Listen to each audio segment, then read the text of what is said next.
Hello and welcome back to another video. Today here again on Forza Motorsport for some touring car races in featured multiplayer. I've actually been really enjoying all sorts of online races in this game off camera. It's one area that I think really has improved over Motorsport 7.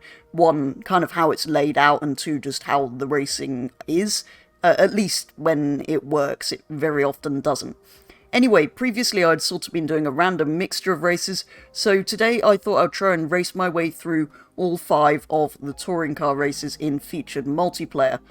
Starting today with a safety rating of S, which I've managed to get up. Again, it fell to B when the update came out, but had a few clean races, and a skill level of 4,785, so it'll be quite interesting to see if these have improved by the end of today's races. The first event that I loaded into was at Silverstone, although it's one of the weird short layouts. Actually, a lot of the races in the touring car featured multiplayer are the shorter layouts of them, but I find the Silverstone ones particularly weird.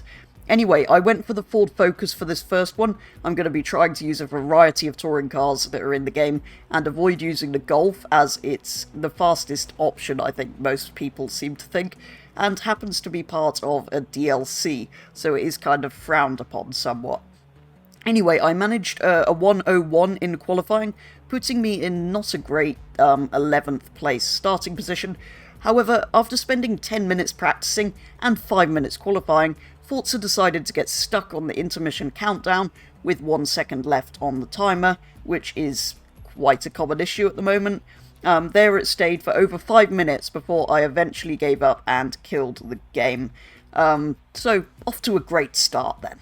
For the second race then, or first race I suppose, depending on how you look at it, we were at the brand new Grand Oak Raceway.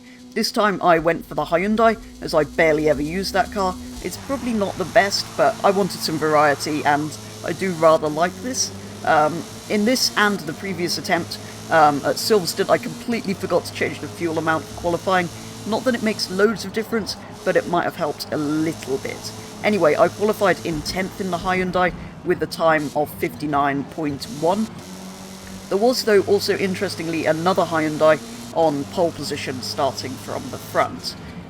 First thing I noticed with this car, though, was how incredibly loud it is for some unknown reason. Anyway, this race got off to a decent start, but I soon found myself stuck behind a Honda. Eventually I did get past that Honda that was kind of holding me up a bit there, but I kind of slid up in front of them a bit more aggressively than I had intended to, so hopefully didn't push them too far offline doing that.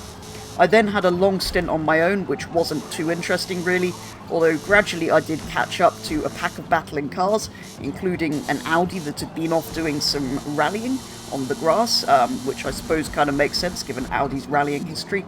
But by the time I was close enough to race these cars, my tyres had completely lost all grip and were absolutely horrendous to drive on. Which might actually explain why 2 cars decided they wanted to go off and visit the gravel trap on the final corner, completely separately of each other. Wasn't like they hit each other or anything. But anyway, that gave me 2 completely free places right at the end of the race there, giving me a 7th place overall finish, which isn't too bad. I gained 3 places throughout the race, but it's also not great, especially if you consider that 2 of those places were gifted to me on the final corner by other cars crashing. So I only really overtook 1 car during that race. But anyway, it's much better than it went at Silverstone, where the game failed to even load me into the race. Next up was Watkins Glen, where I went for the Audi, which is much more of a competitive choice, I think, than the previous 2 cars that I went for. It seems that apart from the Golf, the most popular choices are either the Audi, the Honda, and a few people seem to opt for the Focus. There are a kind of scattering of Hyundais and Mercedeses and things through the field.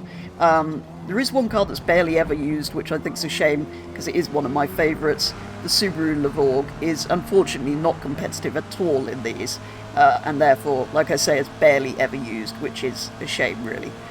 I was still surprised though to qualify on pole in this Audi, even though I knew it would be better than the previous 2. Especially setting a lap 2 seconds faster, or nearly 2 seconds faster than the car in second place, with the time in the mid 118s. That may, however, be because there were only 6 other cars in the race, kind of a shame, But yeah, not many people racing in this one, most of them in Honda Civics.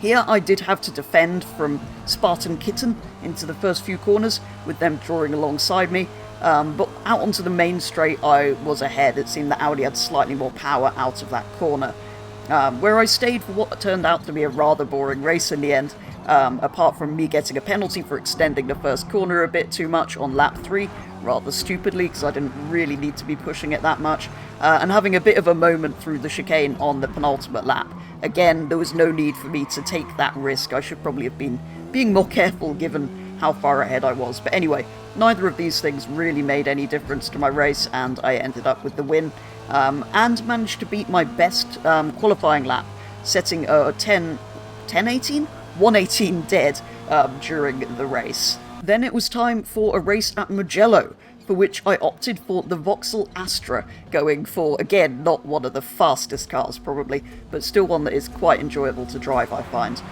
Setting a very average 1:02 in my qualifying, putting me a little way down the field with an 8th place start. It wasn't too bad a start though, with a Ford losing focus on lap 1 and going into the gravel, and Downward Spiral being true to their name and spiralling off into the gravel, leaving them very much down the field. Nothing much happened for a few laps after that though. That is until the Audi decided to visit the sand, and this time they mustn't have had enough time to finish their sandcastle, because they returned to exactly the same spot the following lap for a venture off into the sand. And then this Honda obviously thought they were missing out on the fun, also heading off to build sandcastles on the penultimate lap. I then narrowly avoided their totally safe rejoin, and eventually finished in 4th place, although that Audi that started the trend of visiting the sand in the first place had caught right back up to me by the end of the race. I then opted for the Honda for the final race today at Road America. I'm really not used to this layout of the track, and ended up setting a very poor qualifying time of a 1:11.8, which put me all the way down in 13th place, which isn't great, but I suppose that's a lucky position, for me at least, to be starting in. This race was absolute chaos, but easily the most fun I've had in these touring car races today, with the long straights of huge slipstream ability. I did manage to slip past a bundle of cars that were going wide on the second corner, finding myself up in 11th already as we went on to the first long straight of the race, where a few cars decided to go and mow the grass midway along for some reason. Anyway, towards the end of lap 1, I made a move into the final corner, with the other Honda not quite giving me racing room, but I managed to get past anyway. Onto the main straight, I tried to defend from the Golf coming up from behind, but that car is just ridiculously fast. It is like trying to compete with a Red Bull that's using DRS, to be honest. So yeah, that got straight past me. The interesting thing on this track though is that everyone seemed to be continuously dying on the last 2 corners. First of all, on the second lap, the Audi Tauri here spun into the wall, and then the Golf decided to follow them. And most spectacularly, this Mercedes then drove so far off the track on the final corner that they ended up in another state. The Golf obviously felt that the lawn was still too long, and revisited the grass again on lap 3 where they had been off on lap 2, then rejoining and not giving me enough room really on the inside when I was kind of alongside them. This kind of backfired for the Golf though, as they spun themselves around and into a wall, and that was the last we saw of them. Lap 4's final corners were the most chaotic of them all, however, with 2 cars already in the wall up ahead as we approached the corner, but also the Audi Tauri and Honda ahead having some contact.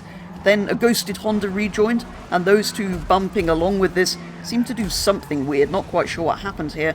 And there was some awkward contact between the back of the Audi Tauri and my car, which kind of pulled them round in front of me, where they sort of got stuck on the front of my car, taking us both off to mow the lawn even more. This of course lost me literally millions of positions. I did gain 1 back from the Mercedes with a slightly rude overtake through the final corner with a fair bit of leaning. Somehow though, further down the straight, that same Mercedes was turned around by some of the other cars I spotted in the background behind me as I looked back.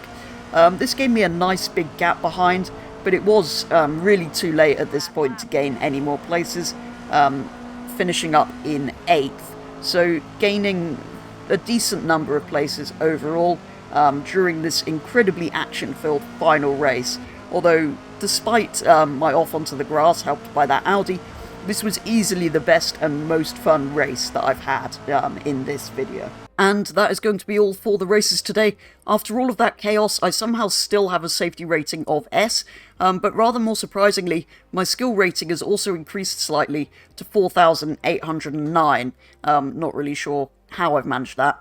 I am, though, still really enjoying the featured multiplayer in this game when it doesn't get stuck and require a game restart at least, and the touring car races are always full of action and seem to have the closest racing, slightly unsurprisingly probably. I particularly enjoyed that last race today at Road Atlanta. That was absolutely full of action and chaos, but yeah, really fun one despite not being my best result. That, though, brings an end to today's video, so thank you very much for watching, and I'll be back with the next one very soon.